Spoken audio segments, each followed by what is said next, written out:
창세기 37장 20절 말씀 한 구절이죠. 우리 큰 목소리로 함께 크게 한번 합독해 보겠습니다. 37장 20절입니다. 시작. 자, 그를 죽여 한 구덩이에 던지고 우리가 말하기를 약한 짐승이 그를 잡아먹었다 하자. 그의 꿈이 어떻게 되는지를 우리가 볼 것이니라 하는지라. 한 번 더 읽겠습니다. 시작. 자, 그를 죽여 한 구덩이에 던지고 우리가 말하기를 악한 짐승이 그를 잡아먹었다 하자. 그의 꿈이 어떻게 됐는지를 우리가 볼 것이니라 하는지라. 아멘. 강사 목사님을 소개하겠습니다. 제가 청년 사역을 첫 시작했을 때 저의 디렉터 목사님이셨고, 제가 사역하면서 가장 많이 혼났던, 저를 가장 많이 혼내셨던 디렉터 목사님이기도 합니다. 제가 사실 설교로 가장 많이 은혜를 받았던 첫 사역 1년이었는데 목사님을 통해서 다시 약 몇 년이죠? 10년 가까이 만에 뵙게 되는 거죠. 사역으로 볼 때. 하용욱 목사님이시고 지금 청년 사역을 오랫동안 지속하시다가 개척을 하시기 위해서 기도하시고 준비 중에 있으십니다. 더불어 이렇게 여러분에게 광고하는 이유는 잠시라도 목사님의 개척과 사역을 위해 기도해 주시기를 당부하는 이유에 있어요.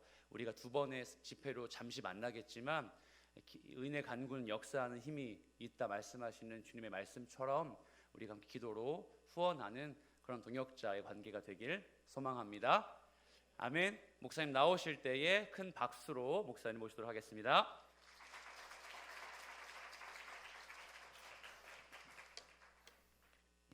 제가 박혜본 목사님을 혼낸 적은 없는데, 그리고 목사님 전도사 때는 참 겸손하셨는데, 이 정도 인원이면 여러분은 한국 교회의 어떤 면에서 소망의 빛입니다. 이런 교회 규모에 이렇게 청년들이 모인다는 것은 너무 놀라운 일입니다. 여러분 그런 자부심을 가지고 여러분 정말로 교회를 잘 섬겨 주셔야 할 것 같습니다. 오늘 주제가 꿈입니다. 꿈. 혹시 어젯밤에 꿈 기억나세요? 그렇군요. 사람은 잠을 잘 때마다 매번 반드시 꿈을 꾸죠. 우리가 반드시 꿈을 꿉니다. 우리가 기억을 못할 뿐인데, 우리가 잠을 자더라도 우리 뇌는 어떻습니까? 멈추지 않고 계속 활동을 하죠. 그러니까 꿈을 꾸는 것인데, 그래서 학자들은 꿈은 낮 동안에 해소되지 못한 우리들의 여러 가지 어떤 감정을 우리가 자는 동안에 우리의 뇌가 그걸 처리하는 과정이다, 이렇게 말도 하던데요.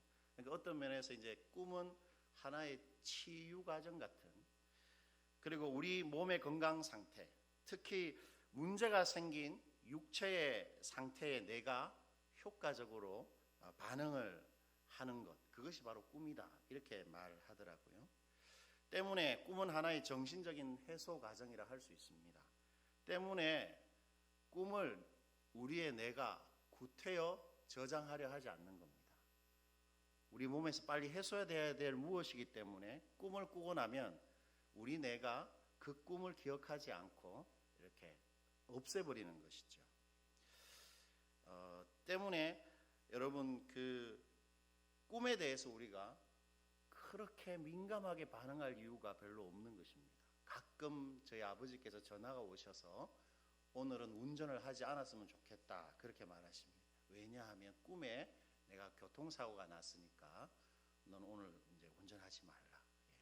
우리가 보통 어떤 특정한 꿈을 꾸면 그런 생각을 할 때가 있는데, 그럼에도 여러분 우리에게 선명하게 그리고 오랫동안 기억에 남는 꿈이 있죠. 어렸을 때 꾸었는데 그게 기억에 나는 꿈들이 있습니다. 저 같은 경우 자주 반복하는 꿈이 있는데 뭐냐면, 설교하려고 강단에 섰는데 설교 준비가 되어 있지 않는 것입니다. 너무 자주 꿉니다, 그런 꿈을. 그리고 형제분들은 이게 무슨 말인지 대부분 이해가 되실 텐데, 다시 군에 입대하려고 더블백을 메고 위병수로 다시 들어가는 것입니다. 그리고 자주 날아다닙니다, 저는. 꿈속에서 자주 날아다니고, 그리고 특히나 소풍 같은 나들이를 나갔는데 제가 옷을 입지 않고 있습니다. 막 그런 경우. 그리고 정말 나쁜 놈이 있어서 이렇게 싸움을 하는데 아무리 그 나쁜 놈을 때리려고 해도 손이 나가지가 않는 꿈도 있죠. 그리고 무서운 꿈들도 있습니다. 여러분 어떤 무서운 꿈을 꾸신 적이 있습니까? 저는 지금도 아주 선명한데 아주 제가 국민학교, 그러니까 저는 국민학교를 나왔거든요. 여러분 초등학교 나오셨죠? 제가 국민학교 다닐 때 우리 집의 욕실에 귀신이 나타난 거예요. 그 귀신도 기억이 납니다. 지금도 그 형상이. 그래서 제가 물건을 막 집어 던졌는데 물건이 던져지지 않는 것입니다. 그래서 예를 들어서 혼자서 욕실에 있을 때 지금도 가끔 그 꿈이 생각이 납니다. 그런데 여러분, 꿈이 아무리 우리 존재와 우리 하루에 관련된 정신적인 해소 과정이라 해도, 그리고 아무리 선명하게 기억에 남는, 그리고 자주 반복되는 꿈이 혹 있다 해도 그 꿈은 우리 실제 현실에 아무런 의미도 없고 아무런 도움도 되지 않습니다. 그냥 꿈인 것입니다. 꿈. 그런데 여러분, 우리 하나님의 말씀도 우리에게 그런 꿈과 같을 때가 거의 대부분입니다. 여러분, 우리가 전심으로 아멘하는 이 하나님의 말씀도 우리의 꿈처럼 늘 비현실적입니다. 일단 하나님의 말씀은, 이 성경은 참으로 순진합니다. 성경은 너무 순진합니다. 어떻게 말합니까? 원수 사랑하라, 그렇게 말합니다. 그리고 여러분이 어디서 무엇하건 선한 방식으로 악한 것을 맞서고 이겨내라, 그렇게 말합니다. 누가 직장에서나 밖에서 캠퍼스에서 내 오른밤을 딱 치면 어떻게 하라고 예수님 말씀하셨습니까? 왼쪽 밤도 돌려대라고 말하십니다. 여러분, 이래 가지고 우리가 한국 사회에서 그리고 직장에서 살아남을 수 있습니까? 예? 여러분, 그렇게 멍청하게 직장 상사나 동료들이 나를 이용해 먹고, 그리고 캠퍼스에서 우리 다른 친구들 공부 잘하는데 나는 계속 그 친구를 위해서 뭔가 손해를 보고, 악한 상황 속에서 아무 말 없이 그거 다 받아들이면 어떻게 됩니까? 우리 어떻게 되지요? 말씀은 참 천진난만합니다, 우리한테. 그리고 또한 하나님의 말씀은 우리 현실적인 문제에 매번 무기력하고 참으로 무모하고 대책이 없습니다. 하나님의 성경 말씀은 우리 인생에 별로 도움이 되지가 않습니다. 여러분, 어떻게 말합니까? 하나님께서 종일 말씀 묵상 그거 하기만 하면, 성경 묵상하기만 하면 어떻게 된다고 말합니까? 어디서든 행복할 수 있다, 그렇게 말합니다. 이 한국 사회에서 여러분 졸업하고 지금 직장이 없어도 하루 종일 말씀 묵상하면 하나님 말하시기를 행복할 수 있다, 복이 있도다, 그렇게 말합니다.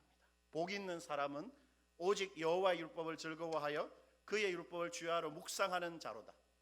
그리고 이렇게 말하십니다. 예수님께서 먼저 그의 나라와 그의 의를 구하기만 하면 우리가 우리 인생에 대해서, 결혼 문제나 직장 문제에 대해서 신경 쓰거나 애쓰지 않아도 우리의 삶의 실제 필요가 다 채워진다. 예수님 그렇게 아주 무책임하게 말씀하십니다. 너희는 먼저 그의 나라와 그의 의를 구하기만 하라, 이 모든 것을 너희에게 더하시리라. 여러분이 먼저 하나님 나라를 고민하고 이 하나님 나라가 뭔지를 알고 그것을 위해서 살면 예수님 말씀하시기를 결혼 문제, 직장 문제 다 해결된다는 것입니다. 상당히 허무맹랑하지요. 그리고 아무것도, 그 무슨 일도 놀라거나 두려워하지 말라 그럽니다. 절대로 일어나서는 안 되는 일이 일어났을 때, 우리 동생이 세월호에서 그렇게 물에 빠져 그렇게 아까운 그 꽃 같은 그 생명이 사라져 버렸을 때라든지, 어떤 일이 일어나도 절대로 두려워하거나 놀라지 말라 하십니다. 왜요? 하나님께서 그거 다 합쳐서 어떻게 하신다고 말했습니까? 선을 이루겠다, 이렇게 말씀하셨습니다. 우리가 알거니와 하나님을 사랑하는 자 곧 그 뜻대로 부르심을 입은 자들에게는 모든 것이 합력하여 선을 이루느니라.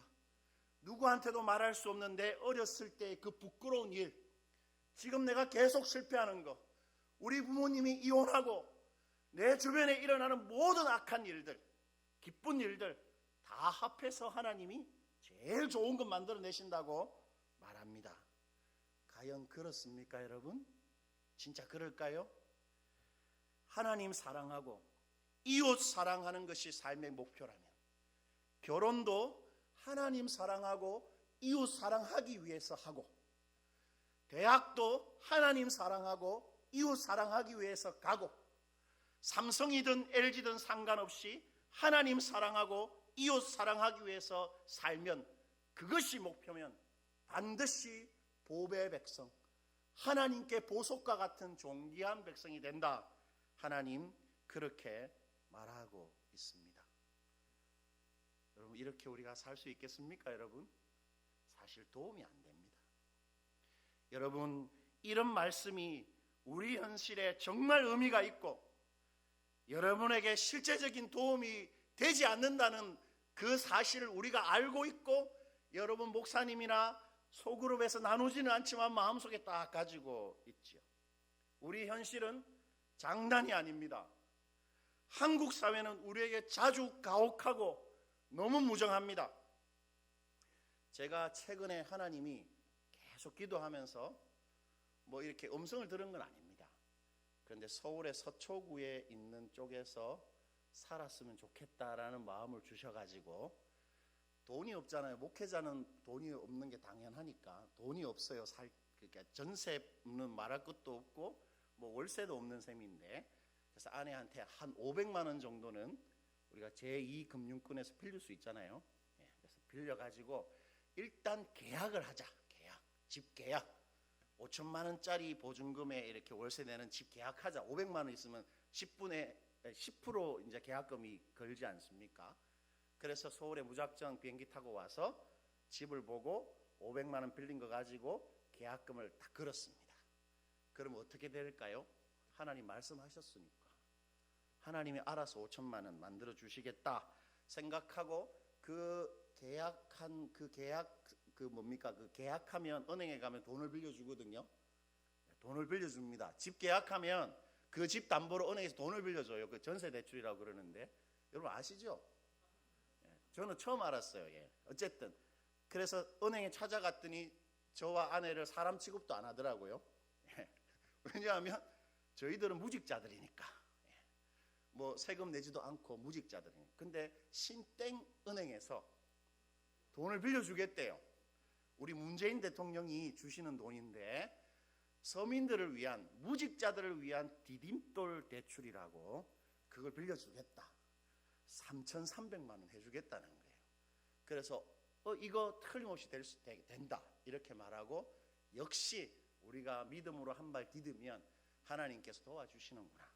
그렇게 하고 비행기 타고 내려와서, 디딤돌 대출이 우리나라 지금 제일 싼 이율입니다. 1.5%. 거의 뭐 공짜인데, 그래서 와서 제주도에서 이사가 할 준비를 하고 있었어요. 그런데 저번 주에 은행에 전화가 왔습니다. 선생님 너무 죄송한데 마지막 단계에서 승인이 나지가 않았습니다. 아니 된다면서요. 되는데 안 됐다고 이러는 거. 그 이유가 뭐냐고. 선생님 계좌에 돈이 없어가지고 대출을 안 해준다는 거예요. 여러분 이상하지 않아요?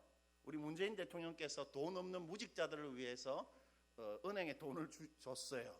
그런데 은행에서는 그 돈을 빌려줄 때 뭘 하긴 합니까? 우리들이 돈이 있는가를 확인하는 거예요. 한국 사회가 그렇습니다. 절대 만만치 않습니다. 그리고 하나님이 안 도와주신 거죠. 말씀대로 안 하신 겁니다. 현실은 너무 가혹한데 우리 주님의 말씀은 매번 꿈 같습니다. 꿈. 성경 말씀은 꿈 같아요. 그러니까 여러분이 말씀으로 살기가 쉽지가 않은 거예요. 현실적으로 도움이 안 되니까. 그러나 여러분, 제가 이 말을 할 줄 알았지요. 하나님의 말씀이 꿈처럼 매번 비현실적인 이유가 있습니다. 그럴 수밖에 없는 정말 중요한 이유가 있습니다.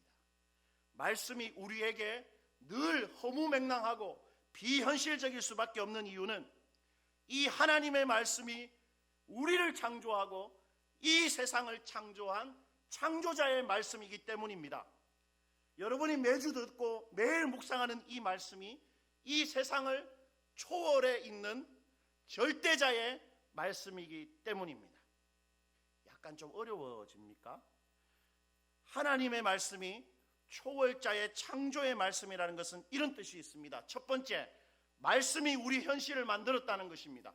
여러분, 창세기 1장이 거짓말한다면 성경 전부는 거짓말이죠. 첫 단추부터 거짓말이니까 다 거짓말 아니겠습니까? 창세기 1장을 보면 이 세상이 어떻게 창조됩니까? 빛이 있으라 말하심에 빛이 있습니다. 말씀으로 우리와 세상은 창조된 것입니다. 그리고 두 번째는 말씀이 우리 현실 밖에서 우리 현실을 통제하고 있다라는 것입니다. 여러분, 설교노트에 보면 시편 119편 91절 인용되어 있죠. 우리 한번 읽어볼까요? 한번 읽어보시겠습니다. 시작.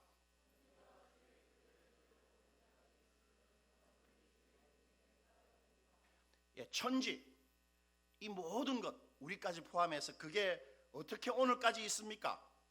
주의 뭐지요? 규례대로. 이게 무슨 말입니까? 말씀으로 모든 게 다 만들어졌다는 것입니다. 그래서 만물이 어떻다고 말하지요? 주의 뭐가 됩니까? 종이 됩니다. 말씀이 전부 통제하고 있다는 거예요. 우리가 느껴지지는 않지만 성경 그렇게 주장합니다. 말씀이 우리 인생과 우리 생명과 모든 걸 딱 통제하고 있다는 종이라는 것입니다. 이 세상의 모든 사람. 그리고 시편 115편 3절 한번 읽어볼까요? 시작. 오직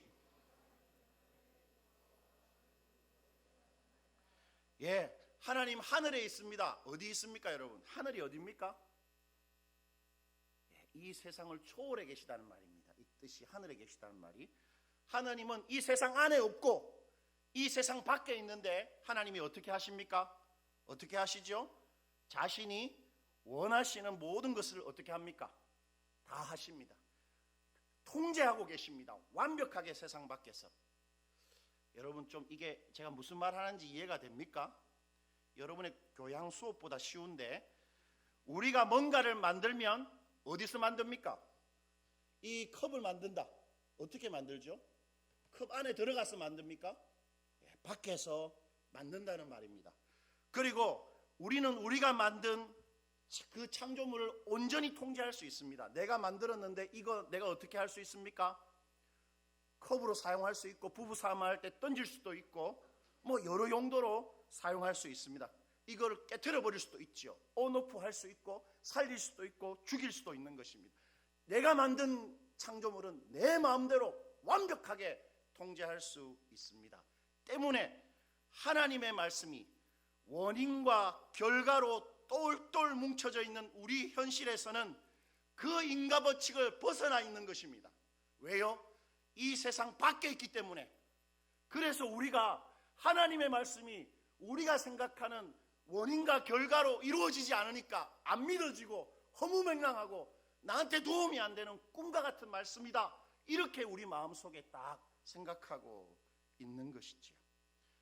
그리고 여러분, 말씀은 지금도 이 우주의 모든 것을 완벽하게 조율하고 통제하고 있습니다. 여러분, 오늘 해가 어디서 떠서 어디로 졌습니까? 동쪽에서 이렇게 해가 이렇게 쭉 와가지고 어디로 갔죠? 서쪽. 오늘 그 비행기에서 보니까 제주도는 화창한데 서울은 완전히 그 미세먼지로 꽉 차 있었습니다. 그렇기 때문에 우리가 이렇게 눈으로 봤을 때 해가 동쪽에서 떠서 서쪽으로 졌습니다. 때문에 오늘도 태양이 우리 지구 주변을 열심히 이렇게 돌고 있었던 것이죠. 맞습니까? 아닙니다. 아니죠. 체감되기는 해가 우리 주변을 돌았어요. 그런데 진짜는 뭡니까? 아닙니다. 여러분, 진실은 지구가 태양을 사실 돌았습니다. 그런데 심지어 뭐 하면서 돌았습니까? 자전하면서. 지금 이 자리에 지구가 막 스스로 돌고 있다는 거 느껴지는 분이 계십니까? 막 이렇게 돌면서 태양을 막 돌고 공전하고 있다는 게 느껴지면 큰일 나는 것인데 그런 분 아무도 안 계시죠? 체감이 안 됩니다. 현실이 아니에요. 지구가 자전하고 지구가 태양 주위를 도는 것은 현실로 체감되는 문제가 아닙니다. 여러분, 지금도 지구가 열심히 자전하고 있지만 우리가 그 안에 있기 때문에 모르는 것입니다. 그러나 지구 밖에서 우주에서 보면 어떻게 보일까요? 지구가 자전하면서 태양 주위를 돌고 있는 게 선명하게 보이는 것입니다. 그것입니다. 우리가 지구 안에 있기 때문에 지구의 생태계를 움켜쥐고 완전히 통제하고 있는 지구 밖의 진짜 결정적인 현실을 체감하지 못할 뿐입니다. 말씀이 우리에게도 그런 대번에 체감되지 않는 결정적인 현실입니다. 우리 밖에 있기 때문이에요. 말씀이 거짓말하는 게 아니라 우리가 체감하지 못할 뿐입니다. 여러분, 제주도에서 교통사고의 많은 경우는 차가 이 갓길에 가드레일을 들이받고 차체가 전복되는 경우입니다. 저는 이렇게 서울에서 오래 살았는데 차가 뒤집어지는 경우는 거의 보지를 못했어요. 그런데 제주도에서는 거의 차가 뒤집어져 있어요. 그거 되게 신기한 거예요. 왜 그런가 하면 제주도에서 도로를 달리다가 보면 갑자기 너무 아름다운 바다 풍경이 옆으로 보입니다. 그러면 차 안에 동석한 사람들이 뭐라고 말합니까? 야, 저거 봐, 이렇게 하지요. 그럼 운전자는 운전을 이렇게 하다가 자연스럽게 어디를 봅니까? 조수석 쪽을 이렇게 쳐다보게 되지요. 그러면서 차는 어떻게 됩니까? 자연스럽게 그 바닷가 쪽으로 차가 가게 됩니다. 그러면 차가 갓길에 가드레일을 들이받고 조수석 쪽에 차체가 이렇게 올라가면서 차가 어떻게 되죠? 뒤집어지는 거예요. 제 차도 한번 그렇게 가드레일을 들이받은 적이 있습니다. 아내가 와, 오빠 저거 봐, 이렇게 하는 거예요. 그래서 제가 쳐다봤죠. 그래서 한 2초 정도 있다가 앞을 보니까 차가 똑바로 안 가고 바다 쪽을 향해 있는 겁니다. 쿵 하면서 뻥뻥 두 번 소리가 나는 거예요. 아내가 타고 있는 조수석의 타이어와 우리 아이들이 타고 있는 뒤쪽의 타이어 두 쪽이 다 파스가 난 거예요. 그래서 견인사 아저씨가 왔습니다. 저한테 하는 말이 이 사장님, 신기하게 차가 안 뒤집어졌네요, 이러시는 거예요. 저는 실감이 안 났어요. 그래서 그 견인차 아저씨가 소개하는 정비소로 가서 저는 타이어 두 축만 갈면 되겠다 생각했는데 그 정비소 사장님이 이렇게 한참을 보시더니 이거는 차축이 다 갈아야 됩니다. 뒷차축을 한 150만 원 정도 든대요. 그러니까 뒤에 있는 차축을 다 교체를 해야 된다는 거예요.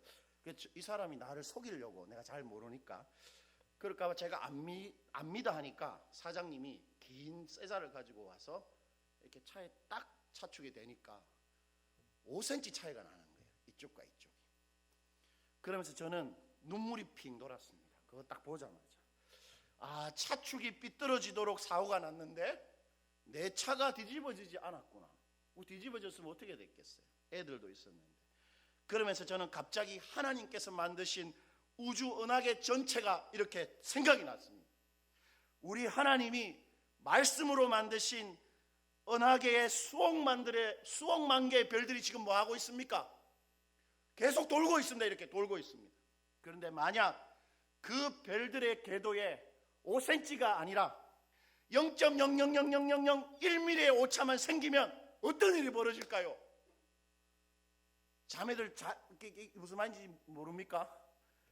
1mm 오차만 생겨도 우주가 이게 강대하니까 조금만 지나면 어떤 그게 생깁니까? 엄청난 이렇게 오차가 생기잖아요. 그럼 우주가 어떻게 됩니까? 끝장나요. 지구는 벌써 사라져도 오래전에 사라져야 했던 것입니다. 틀림없습니다, 여러분.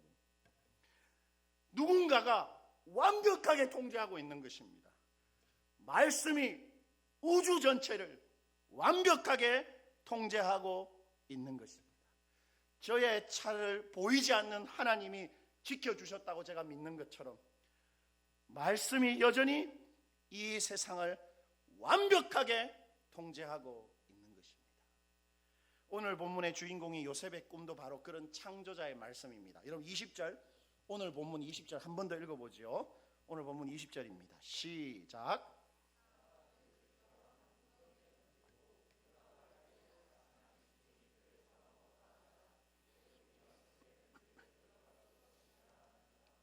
여러분 여기서 죽이려고 하는 그는 야곱의 11번째 아들이죠. 누굽니까? 요셉. 여러분이 잘 아는 요셉입니다. 그리고 그 요셉을 죽이려고 하는 우리는 누굽니까? 요셉의 10명의 이복 형제들입니다. 우리가 자세한 사연은 구체적으로 알 수가 없어요. 성경이 말해주지 않기 때문에. 그런데 분명한 것이 있습니다. 이 요셉이 죽이고 싶을 정도로 정말로 나쁜 놈이라는 겁니다. 여러분 요즘에 그 여러 학교에나 직장에서 죽이고 싶은 사람이 있습니까? 흔치 않아요. 그런 일은 별로 없습니다.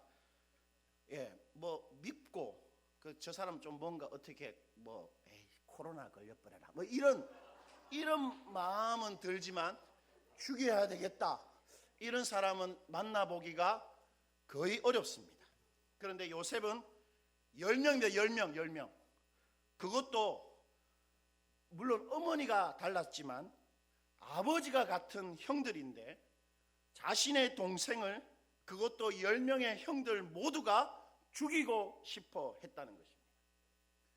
여러분 고유정 알죠? 고유정. 저는 고유정이 나온 고등학교 바로 앞에 살고 있는데 자신의 남편을 토막살인하고 의붓 아들에 대한 살해 의혹까지 받고 있는 그 제주도의 고유정. 그런 여자도 고유정의 친동생이 뭐라고 했습니까? 우리 누나 평소에 착한 사람인데 아마 무슨 이유가 있었을 것이다. 그렇게 말합니다. 본래 형제들은 자기 이 형제들이나 자기 동생, 자기 누나, 언니, 오빠를 다 보호해 주려고 하고 옹호하는데 10명의 형들이 저거 죽여야 된다 이렇게 했다는 거예요. 요셉에게 심각한 뭔가 나쁜 문제가 있었던 게 틀림없습니다. 정확하게 알 수는 없지만 아마도 형들의 그 집단적인 살의는 요셉의 꿈하고 깊은 관련이 있는 것 같습니다. 왜냐하면 여러분 20절 다시 한번 주목해 보십시오. 형들이 요셉과 요셉의 꿈을 어떻게 하고 있습니까? 동일시하고 있습니다. 무슨 말이냐면 요셉이 죽으면 모두 어떻게 된다고? 꿈도 끝난다. 형들은 그렇게 생각했던 것입니다. 때문에 이 꿈과 요셉을 죽이고 싶다고 하는 그 마음 사이에 깊은 연관관계가 있는 것이죠. 자, 그렇다면 요셉의 꿈이 뭡니까 여러분? 요셉의 꿈이 뭐죠? 여러분 설교노트에 기록되어 있는 창세기 37장 6절과 7절 우리 다 같이 한번 읽어봅시다. 시작.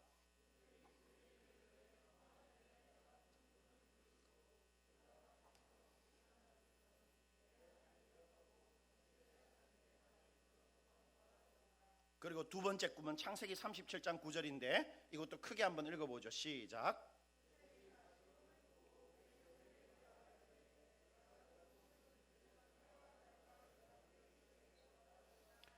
여러분 비슷한 꿈을 두 번 반복했는데 이 반복된 꿈의 요지가 뭐였습니까? 형들이 자신한테 어떻게 한다고요? 저라는 것입니다. 여러분 그런데 이런 죽음을 부르는 아주 도발적이고 그리고 이루어질 수 없는 허무맹랑한 꿈이 결국 어떻게 되지요? 이루어집니다. 바로 창세기 42장 6절인데 우리 형제들만 크게 한번 읽어주십시오. 시작.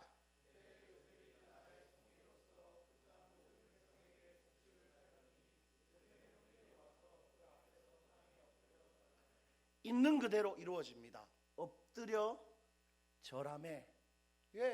그 사람으로 하여금 살해 욕구를 일으키고 절대로 이루어질 수 없었던 그 허무맹랑한 꿈이 실제로 이루어졌습니다. 여러분 요셉의 그 비현실적인 말도 안 되는 꿈이 왜 이루어졌습니까? 왜 이루어졌죠? 그것은 요셉의 꿈은 하나님의 말씀, 바로 하나님의 꿈이었기 때문입니다. 그래서 이루어진 것입니다. 여기에 우리의 소망이 있습니다. 여기서 우리는 꿈과 같은 우리 하나님의 말씀의 두 가지 중요한 사실을 발견하게 됩니다. 첫 번째는 요셉의 꿈처럼 하나님의 말씀도 현실적으로 이루어질 가능성이 거의 희박합니다. 말씀 읽어보면 이 말씀이 내 삶에 이루어질 것이라고 생각하기가 쉽지가 않습니다. 말씀은 대부분 허무맹랑하고 나한테 내 인생에 실제적인 도움이 별로 없는 비현실적인 것이 대부분입니다. 그러나 요셉의 꿈은 하나님의 꿈이었기에 반드시 현실로 이루어졌고, 그 꿈을 무시하고 그 꿈을 제거하려고 했던 형들이 오히려 그 꿈에 결국 제압당하고 말았던 것입니다.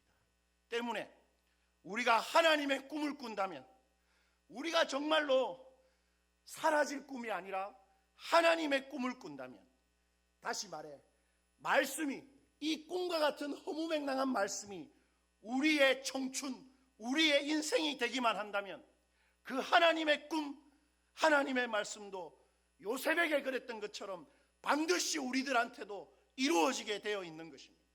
너무 순진해도, 그 말씀이 한심할 정도로 비현실적이고 무책임하게 들려도 하나님의 꿈, 하나님의 말씀은 반드시 현실입니다. 말씀은 현실입니다. 눈에 보이지 않을 뿐이지 현실입니다. 죽은 지 4일이 지나서 썩는 냄새가 나는 시체한테 우리 구주께서 나사로야, 나사로야, 나오라, 그렇게 말했더니 그 시체가 어떻게 됐습니까? 살아서 걸어 나왔습니다. 죽은 지 사흘이 돼서 썩는 냄새가 나는 시체인데 우리 주님께서 말하시면 현실이 되는 것입니다. 원인과 결과하고 상관없는 일입니다. 죽으면 다시 살 수 없다라는 그 원인과 결과에 이 세상의 법칙 위에 있는 것입니다. 말씀은 현실인 것입니다. 또한 내 인생의 모든 것은 결국 하나님 꿈 앞에 무릎 꿇고 제압당하게 되어 있습니다. 우리의 직장 상사가 뭐라 해도, 내 청춘 이 끔찍한 한국 사회에 갈 길이 막막해도, 요셉의 형들이 하나님의 꿈 앞에 무릎을 딱 꿇었듯이 세상과 나의 모든 것은 이 꿈 같은 하나님의 말씀 앞에 제압당하고 꼬꾸라지게 될 것입니다. 여러분, 그게 사실이 아니라면 말씀으로 이루어진 천지창조도 거짓말이고, 여러분 찬양하면서 우리가 손들고 높였던 그 십자가 사건도 다 거짓이고, 지금 여러분 앉아서 설교 듣고 있는 이 여러분의 신앙도 헛수고입니다. 헛수고. 그런데 여러분 뭘 믿습니까? 하나님을 믿잖아요. 그러므로 틀림없는 것은 하나님의 말씀은 현실인 것입니다. 틀림없는 것이에요. 그게 아니면 하나님도 없는 것입니다. 그러므로 하나님 살아있기에 말씀은 우리 현실을 압도하는 또 다른 진짜 현실임에 틀림없는 것입니다. 하나님의 모든 말씀은 현실입니다. 우리 이거 기억하십시다. 그리고 두 번째, 형들은 요셉이 죽으면, 또한 요셉이 망하거나 실패하면 요셉의 꿈도 끝나고 요셉의 꿈도 이루어지지 않고 실패할 것이라고 확신했습니다. 뭐라고 말했습니까? 자, 요셉이 구덩이에 빠져 곧 죽을 것이니까 요셉의 꿈이 어찌 되는지 우리 한번 보자. 뭐 우리가 저런다고 하던데 진짜 그런 일이 일어나겠나? 그렇게 말했던 것이죠. 그런데 여러분, 요셉은 죽지도 망하지도 않았습니다. 왜 그랬습니까? 왜 요셉이 죽지도 않고 망하지도 않았을까요? 요셉의 꿈이 아직 이루어지지 않았기 때문입니다. 무슨 말입니까? 요셉의 인생을 좌우하는 것이 아니라는 것입니다. 여러분이 여러분의 인생을 좌우하는 게 아니라는 것입니다. 실력이 없어도 괜찮습니다. 스펙이 없어도 괜찮습니다. 키가 작아도 괜찮고 뚱뚱하고 못생겨도 괜찮습니다. 우리가 우리 인생을 살아가는 게 아닙니다. 뭐가 우리 인생을 살아갑니까? 하나님의 꿈이 우리 인생을 좌우하는 것입니다. 이처럼 하나님의 꿈을 꾸는 사람은 그 꿈이 이루어지기까지 망하지도 죽지도 않습니다. 그 인생이 어떤 환경에 놓여 있고 그 사람이 어떤 실력을 가지고 있던, 하나님의 꿈을 꾸는 사람은 그 꿈이 이루어질 때까지 결코 끝나지 않습니다. 하나님의 꿈을 꾸는 자는 하나님이 끝을 내셔야만 끝이 나는 그런 인생 사는 것입니다. 요셉 보십시오. 노예로 팔려갔지 않습니까? 그 고대 근동사회에서. 그리고 급기야 어디까지 갔습니까? 감옥까지 갔습니다. 끝장난 거지요. 끝났습니다. 요셉의 꿈도 끝났습니다. 하나님의 말씀은 아무런 의미도 없고 이제 요셉의 인생에 아무런 도움도 되지 않습니다만 결국 어떻게 됐습니까? 요셉의 꿈이 하나님의 꿈이었고 꿈이 이루어지지 않았기 때문에 감옥에 가더라도 끝장나지 않았던 것입니다. 여러분 때문에 일렬종대 성착순 한 명의 이 적자생존의 한국 땅에서 여러분의 단 하나의 대안은 하나님의 꿈입니다. 절대로 삼성이나 LG나 여러분의 영어 점수나 부모님들의 재력, 재건축 아파트가 여러분의 대안이 될 수가 없습니다. 우리는 우리 인생을 살아가는 자들이 아닙니다. 하나님의 꿈이 우리 인생을 살아가게 하기 때문에 그것만이 단 하나의 대안입니다. 하나님의 꿈을 내 꿈으로 꾸기만 하면, 하나님의 말씀이 정말 내 인생이 되기만 하면 그것으로 우리는 이미 천상의 금수저들입니다. 여러분, 우리가 금수저입니다. 하나님의 꿈이 나의 것이면 하나님이 내 것이기 때문이지요. 하나님은 내 인생에 반드시 당신의 꿈을 이루기 때문입니다. 때문에 여러분이 한국 사회를 여러분의 신앙으로 잘 살아가는 게 아닙니다. 큐티 혹 못해도 괜찮고, 기도 잘 못해도 괜찮고, 형제들 자주 엄난한 거 봐도 괜찮고, 게임하다 밤새도 괜찮습니다. 여러분의 신앙이 여러분을 살려내는 게 아니고 하나님의 꿈이 우리를 이 한국 사회에서 지켜내는 것입니다. 말씀만이 우리가 이 세상에서 우리 생명과 우리 인생을 지켜내는 것입니다. 말씀이 끝나지 않으면 우리도 끝나지 않습니다. 그거 믿을 수 있겠습니까? 두 가지. 어떤 허무맹랑한 말씀이라도 현실이 된다. 또 하나, 이 말씀 내가 정말 나의 것으로 받아들이면 내 인생은 이 말씀에 의해서만 좌우된다. 그렇게 사는 겁니다. 그렇게 살면 됩니다. 왜요? 하나님이 살아계시기 때문이죠. 그러므로 우리 하나님의 꿈을 꿔야 합니다. 우리는 하나님의 꿈이 어떻게 되는지를 반드시 보게 될 것입니다. 자, 그렇다면 이제 중요한 마지막, 하나님의 꿈 어떻게 꿉니까? 자면 되나요? 이 설교 듣고 말씀만 잘 읽으면 됩니까? 그럼 꿈이 꾸어집니까? 요셉은 자신이 그 형들이 자기한테 인사하는 그 꿈을 이렇게 해석합니다. 창세기 50장 20절 기록되어 있죠? 이거 우리 자매들이 이번에 한번 크게 읽어주십시오. 시작.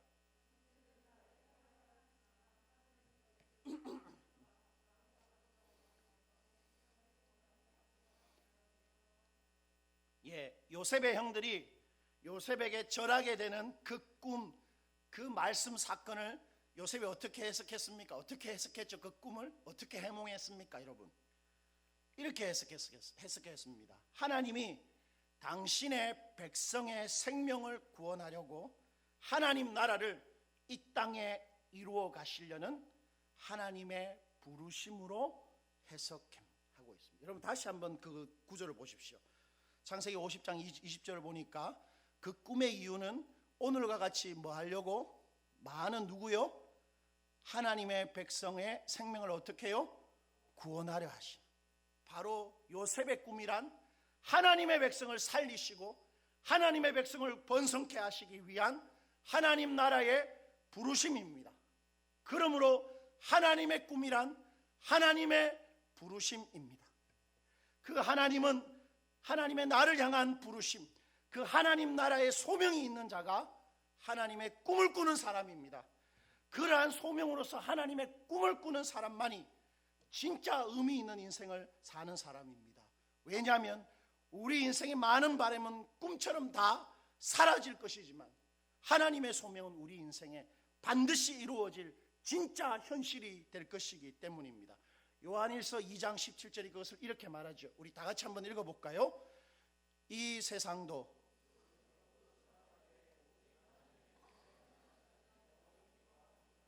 여러분 열심히 공부해서 삼성 들어가고 정말로 키 크고 좋아했던 형제랑 결혼도 하고 여러분이 넉넉하게 살아도 그런 것은 다 지나가는데 오직 뭐만 남습니까?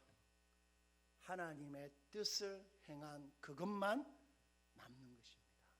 소명만 남습니다. 여러분의 청춘에서 여러분은 소명만 가지게 될 것입니다. 하나님의 소명만이 우리 인생에 영원히 남을 진짜 현실입니다. 때문에 하나님의 소명이 있을 때라야 우리는 후회 없는 인생, 진짜 인생다운 인생을 살 수 있습니다. 저는 제주도에서 지난 1년 동안 백수로 살았습니다. 백수. 18년 동안 매주 이렇게 여러분 같은 청년들을 대상으로 이렇게 설교를 하다가 저는 막연히 나는 청년 사역자다 그런 생각을 하고 목회자로 살았습니다.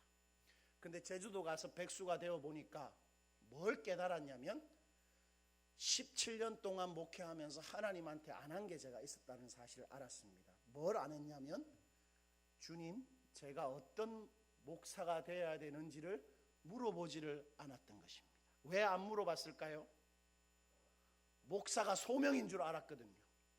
목사가 되는 게 소명을 이루는 건 줄 알았습니다. 그러나 제주도 가서 제가 알 수 있었습니다. 어떤 목사가 되어야 되는지 하나님한테 물어보지 않으면, 그 부르심을 모르면 목사는 그냥 직업입니다. 직업. 어떤 목사가 되어야 되는지 하나님한테 묻고 알아야 진짜 소명을 가진 목사인 것입니다. 여러분도 마찬가지입니다. 그냥 교회 다니고 직장 생활 한다고 여러분 다 기독교 청년이 아닙니다. 소명이 있어야, 하나님의 부르심이 있어야 진짜 신앙인이고 진짜 인생인 것입니다. 왜 그렇습니까? 소명만이 영원히 남을 것이기 때문이지요. 또한 소명으로서 하나님의 꿈을 꾸는 사람만이 실제로 자신의 인생을 보호하고 지켜내고 확보하고 갖고 가는 것입니다. 스펙이 아니고 소명이 우리를 지킵니다. 정말 믿으십시오, 여러분. 정말입니다. 여러분의 스펙, 여러분의 경제적 부모님의 배경이 아닙니다. 소명입니다. 소명. 스펙이 아무리 많아도 5분 뒤에 우리는 어떻게 될지를 모르는 것입니다. 우리 심장이 콩닥콩닥 뛰지만 저는 부정맥을 알아봐서 압니다. 부정맥이 어떤 것입니까? 심장이 쿵짝쿵짝 뛰잖아요. 부정맥이 뭐죠? 쿵부들, 쿵부들. 그래서 막 이렇게 숨이 차고 이러다가 이게 한 24시간이 지나면 어떤 일이 생깁니까? 혈전. 피가 돌아야 되는데 피가 심장 안에서 머물러 있어가지고 딱지가 생겨서 그게 온몸을 돌아다니다가 어디에 딱 멈추면 뇌졸중. 그럼 설교 잘하다가 이렇게 되는 겁니다. 무서운 겁니다. 무서운 거. 그런데 심장이 부정맥이 올 때마다 할 수 있는 게 뭡니까? 뭐죠? 기다리는 것밖에 없어요. 병원 가도 기다리는 것밖에 없습니다. 뭐 어떻게 하겠어요? 심장은 지가 알아서 뛰는 건데 하나님이 심장을 뛰게 하는 겁니다. 요거 안 뛰면 우리는 바로 죽습니다. 스펙 아무리 좋아도. 여러분, 우리 그 삼성의 오너가 돌아가셨지 않지요? 아직도 살아계시죠? 그분이 말년에 뭐 하고 있었습니까? 자기 자식한테 다 물려주고, 물려주진 않았죠. 자기가 제일 많이 가지고 있었으니까. 그 대저택에서 뭐 했죠? 못 봤습니까? 그 뉴스? TV에 골프 하루 종일 보고 있으면서 10명의 여자들을 집으로 벌려서 나쁜 짓을 했어요. 그게 우리나라 최고 부자가 말년에 하고 있는 인생입니다. 그것만 생각해도 여러분 부자 될 필요가 없지 않겠습니까? 아무리 돈 많아도 하나님의 소명 없으면 그거는 인생이 아닙니다. 하나님의 소명만이 우리 인생에 남고 그 소명이 우리 지키는 것입니다. 정말 그렇습니다. 하나님의 소명이 우리 인생을 지키는 것입니다. 그 꿈 같은 소명이 이루어지기까지 우리는 실패하거나 망하거나 끝나지 않기 때문입니다. 하나님 쉬지 않습니다. 우리 소명을 우리 인생에 이루기까지 주님 쉬지 않는 것입니다. 그러므로 이제 설교 끝났습니다, 여러분. 제가 너무 오래 했지요.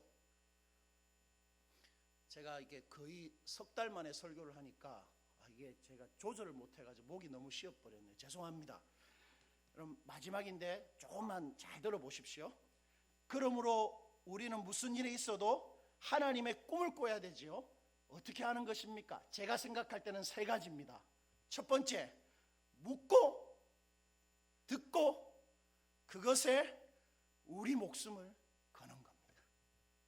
그렇게 하는 겁니다. 첫 번째, 먼저 물어야 합니다. 물어야 합니다. 여러분, 더 이상 내 인생의 필요와 앞날을 위한 불필요한 강구를 멈춰야 됩니다. 기도할 때 내 직장 문제, 취업 문제, 내 결혼 문제에 대해서 강구하는 거 더 이상 기도할 필요가 없는 것이에요. 불필요한 강구입니다. 어떻게 취직할 것인가? 결혼 언제 할 것인가? 불필요한 강구입니다. 기도하지 않아도 되는 강구하고 있는 것입니다. 그런 기도 멈추고 뭘 물어야 합니까? 내 인생 하나님 위에 어떻게 살아야 되는지를 물어야 합니다. 내 인생의 필요와 앞날을 구하는 기도는 멈추고 내 인생의 소명이 무엇인지 분명해질 때까지 끈질기게 매일 물어봐야 합니다. 그게 기도의 주된 내용이어야 합니다. 하나님 나라가 기도의 핵심이어야 하지. 우리의 필요는 사실 간구할 이유도 어떤 면에서는 없는 것입니다. 제가 너무 말 심하게 했습니까? 예수님 이렇게 말하시죠. 예수님의 말인데 누가복음 12장 39절과 41절 우리 다 같이 크게 한번 읽어보죠. 시작.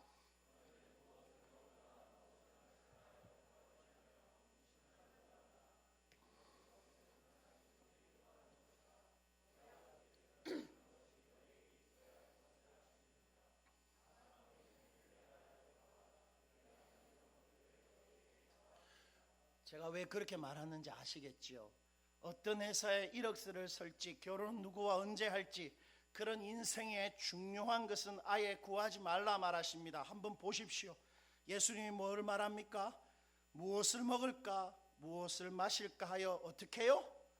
구하지 마라. 그거 기도하지 마라. 나한테 어떻게 내 인생이 될 것인가, 내 생계는, 내 앞날은, 내 결혼은, 그런 거 나한테 구하지 마라. 예수님 말하십니다. 왜 그렇게 말하십니까? 너의 인생의 앞날은 네가 신경 쓰지 않아도 내가 다 책임질 것이다. 아무것도 금심하거나 고심하지 말라. 내가 정말 다 알고 있다. 내가 다 책임질 것이다. 다만 너는 뭐 하라고 말합니까? 마지막에 그의 나라를 구하라. 그리하면 다 된다. 내 나라 찾고 내 나라 구하고 내 나라 발견하면 앞날은 걱정할 필요가 없다. 그런 건 구하지도 마라. 내가 다 알아서 하겠다. 소명 찾고 발견하는 것이 너희들이 물어야 할 단 하나다. 예수님 그렇게 말합니다. 다만 너희는 그렇게 말하시죠. 매일 기도함으로 침묵 속에서 말씀하시는 하나님께 물어봐야 합니다. 다른 거 사실 제가 무슨 말 하는지 아시겠죠? 그런 기도는 이제 하면 안 된다는 말이 아니라 그게 우리 기도의 주가 되어서는 안 되고 우리의 기도의 주는 하나님 나라, 어떻게 내가 하나님 나라를 위해서 살까에 대한 고민이 되어야 한다는 것입니다. 이해하시겠습니까? 여러분, 제가 담임 목사 청빙이 번번이 이렇게 좌절되면서 46살이 되었을 때 2018년도에 후반기부터 초조함이 나를 이렇게 사로잡았습니다. 저를. 청빙에 실패하면 내 인생도 실패하는데 내가 담임 못 되면 안 되는데 우리 교단이 대한예수교 장로회 어디 무슨 측입니까? 합동이 신학생이 제일 많죠. 목사가 제일 많아요. 합동이 10명이 있다고 칩시다. 담임은 몇 명이 되겠습니까? 이 10명 중에, 목사 10명 중에 1명, 2명 정도는 해외 한인교회, 해외 선교사. 나머지 7명은 뭐 해야 됩니까? 개척해야 됩니다. 그런데 10명 모두 무슨 생각을 하고 목회를 하고 있을까요? 빨리 청년부 그만두고 담임돼야 되는, 다 담임하려고 합니다. 저는 사실 경쟁에서 밀린 거죠. 다 담임하려고. 그래서 저는 인생이 실패했다고 생각이 드는 거예요. 담임 못 되면 난 큰일 난다. 와, 내 인생 이제 목사로 실패했다. 그쯤에 하나님이 저한테 질문을 하시는 것 같았습니다. 이런 질문이었습니다. 담임 목사 되는 것이 네 인생의 목표냐? 그렇게 물어보시는 것 같았어요. 그래서 제가 뭐라고 했겠습니까? 그게 인생의 목표가 되면 됩니까, 여러분? 안 되죠. 그래서 이렇게 기도했습니다. 살 집 주시면, 뭐 가족들하고 살아야 되니까 집만 주면 그곳에 가서 하나님 하라는 대로 하겠다 하고 2019년도 2월에 제주도에 무작정 내려갔습니다. 그리고 1년 동안 거의 매일, 진짜 거의 매일 딱 하나의 기도 제목, 어떻게 살아야 됩니까? 어떤 목사가 돼야 됩니까? 물었습니다. 그리고 1년이 지났습니다. 침묵 중에 계시다가 말씀하셨습니다. 교회 개척해라. 여러분, 아마도 특별한 경우가 아닌 이상 여러분의 소명 쉽게 발견되지 않을 겁니다. 나도 기도 많이 해봤는데 하나님 별로 뭐 말씀 없으시던데. 그럴 거예요. 왜 그렇습니까? 우리가 엉뚱한 것을 동경하고 있기 때문에, 어렸을 때부터 한국 사회에서 뼛속 깊이 가지고 있는 우리의 헛된 동경이 있기 때문이고, 전제가 있기 때문입니다. 전제. 이것만은 안 된다.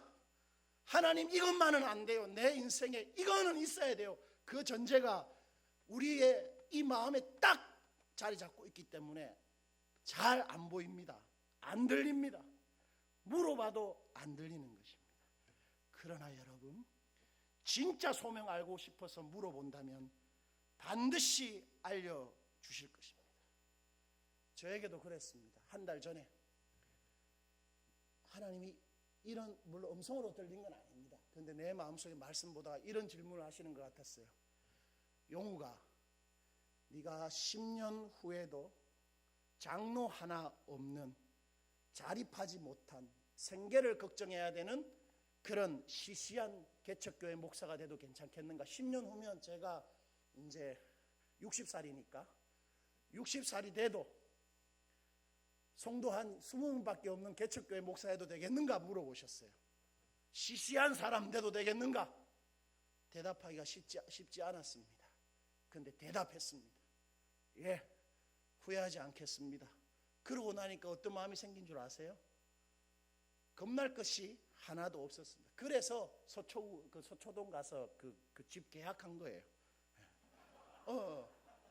왜냐하면 누가 저를 부르는 것도 아니고 그냥 살다 보면 하나님이 교회 뭐 어떻게 하게 안 주시겠는데 그거 하나밖에 없어요. 그래서 뭐 제가 편의점 알바 같은 걸 해야 될지도 모릅니다. 그러나 그렇게 딱 하니까 선명하게 보였습니다. 선명하게. 내 존재를 딱 제거하니까 하나님의 부르심이 들리기 시작했던 것입니다.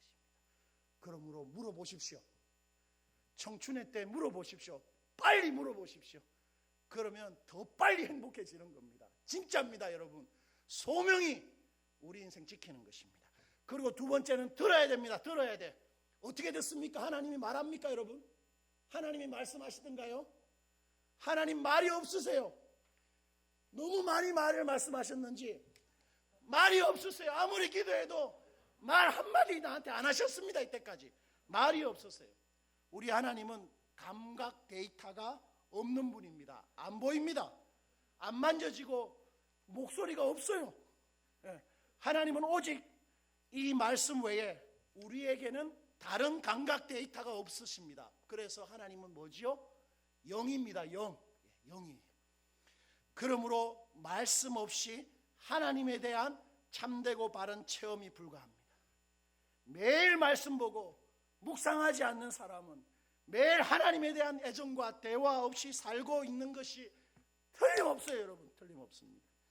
매일 말씀 묵상 없이 하나님 그냥 느낌. 뭐 길 가다가 돌에 부딪혀 넘어질 때 안 넘어졌으면 아이고 주님, 뭐 이런 느낌. 그냥 하나님 느낌일 뿐입니다. 우리에게 매일 말씀 묵상하지 않으면 하나님 사소합니다. 나한테 사소해요.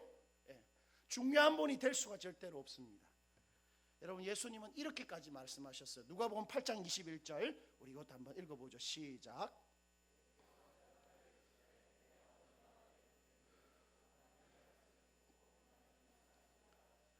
예수님이 내 어머니가 누구냐, 내 동생이 누구냐, 이게 무슨 말입니까?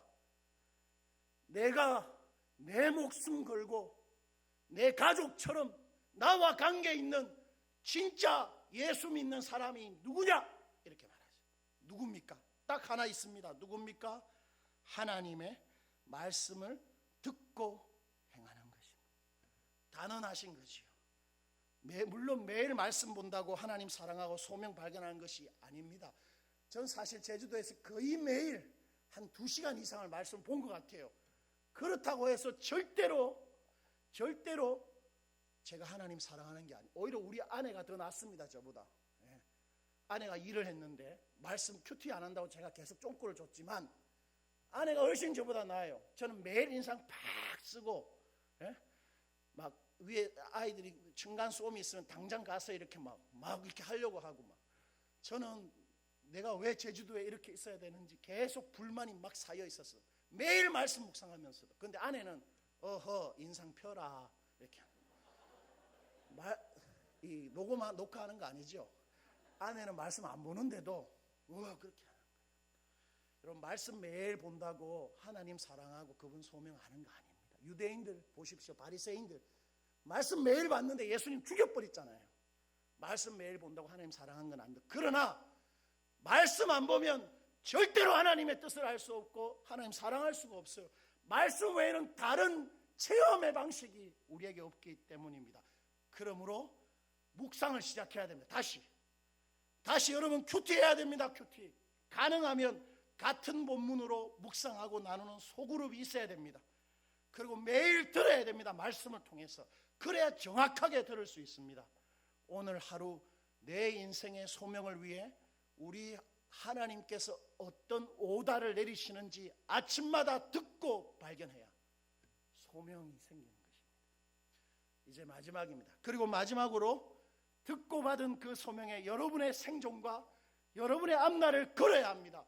그래야 진짜 인생이고 그것이 진짜 이 땅을 하나님의 의도하신 진짜 사람으로 살아가는 길입니다. 너무 말이 심합니까? 아닙니다. 예수님 이렇게 말하셨습니다. 마태복음 16장 24절. 우리 크게 한번 읽어봅시다. 시작.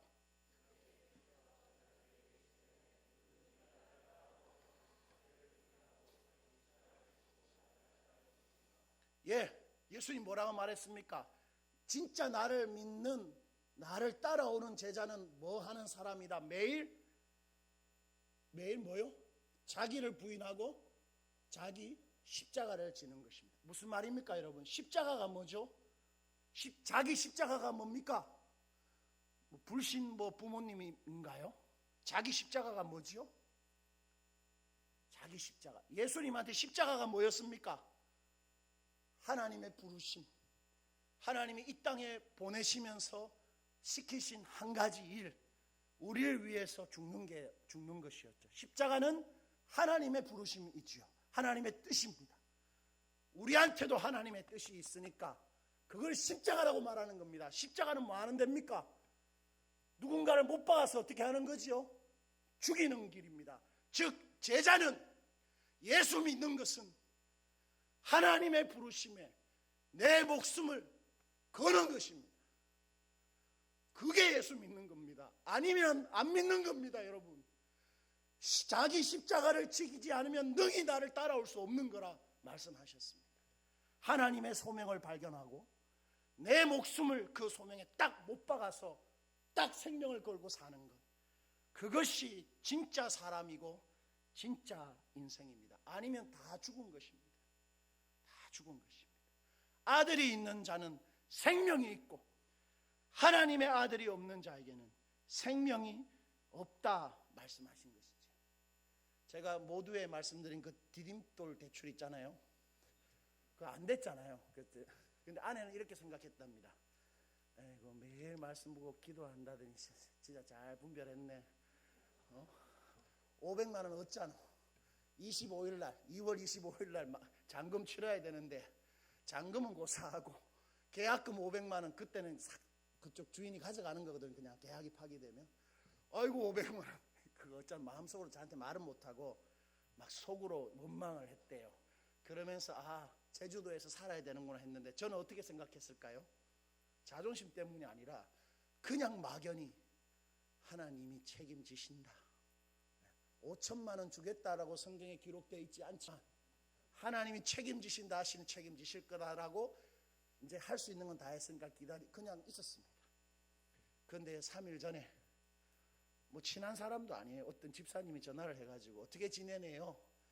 잘 지냅니다. 그런데 이런 일이 있었습니다. 그분이 뭐라 하냐면 저랑 뭐 친한 사람 아니에요. 근데 이런 말을 그럼 내가 4천만 원 드릴게요. 대신 2년 동안 빌려드리는 겁니다. 자기가 주겠대. 그리고 전화 끊고 어떻게 했겠습니까? 바로 화끈하게 계좌이체 했습니다. 그러니까 저는 수가 안 밝으니까 아내한테 이야기를 했더니 아내가 눈물을 글썽하면서 하나님이 자기 뒤통수를 때렸다는 거죠. 자기는 안 믿었다 이제. 왜 이제 틀림없잖아요. 대출이 안 되니까 하나님 뜻인 줄 알고. 근데 저는 어쨌든 책임지실 거라 생각했어요. 그러니까 아내가 하는 말이 울면서 그럼 오빠 다시 은행에 전화해 보자. 잔고 증명이 되니까 해줄 거 아니냐. 그 다음날 전화했어요. 신땡은행에. 신땡은행 참 괜찮습니다. 우리 박 목사님도 신땡은행에서 돈을 빌렸다고 하던데 괜찮습니다. 그 신땡은행에서 그럼 해드릴게요 하고 3,300만 원을 빌려줬습니다. 1.5%로. 이제 뭘 말하는 겁니까 여러분? 저는 이런 간증을 하리라고는 생각을 못했습니다. 3일 전인데 뭘 말하고 싶은 걸까요? 하나님의 소명에 정말 우리 인생을 딱 걸어보면 하나님 정말로 그 소명을 이루신다는 것입니다. 틀림없는 것입니다. 우리 그냥 이렇게 한국 사회에서 어떻게 살아남을까 고심하지 말고 더 이상 소명을 찾아보십시다. 그리고 그 소명을 묻고 듣고 사생결단하는 것입니다. 그러면 우리 인생 반드시 살아남는 거죠. 마지막으로 예화 하나 하고 우리 찬양할 텐데요. 여러분 영화 배너 보셨습니까? 최근에 나온 거 말고 옛날에 나온 거 보셨죠? 그 영화의 하이라이트는 뭡니까 여러분? 15분 정도 되는 전차 장면 마지막.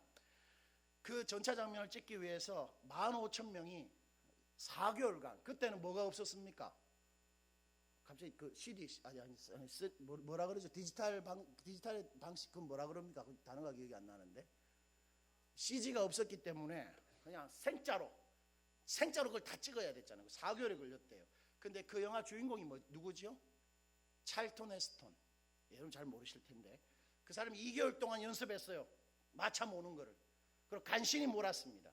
근데 걱정이 될 거 아니에요. 내가 마차를 간신히 모는데 어떻게 이기냐고. 이길 수가 없잖아요, 실제로. 왜냐하면 누가 이렇게 오늘날처럼 이렇게 기술적으로 하는 것도 아니고. 그래서 감독한테 가가지고 감독님, 내가 마차는 몰 수 있겠는데 제가 경주에서는 이길 수는 없겠어요. 이렇게 말하니까 그 와일더 감독이 이렇게 말했습니다. 단지 경주에 남아 있기만 하면 돼요.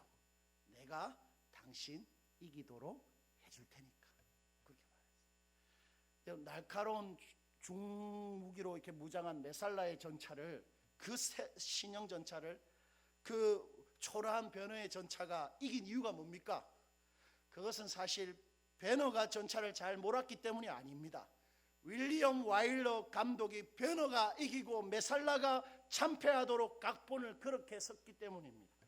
때문에 여러분 우리도 하나님의 각본, 그 소명, 하나님이 각본을 가지고 계세요. 우리 인생에 하나님 나라의 소명이라는 각본을 가지고 계신데 그거 발견하기만 하면 되는 겁니다. 그러면 그 소명이 결국 우리 인생 인도하고 보호하고 이기게 하실 것입니다. 찬양하십시다. 주는 완전합니다.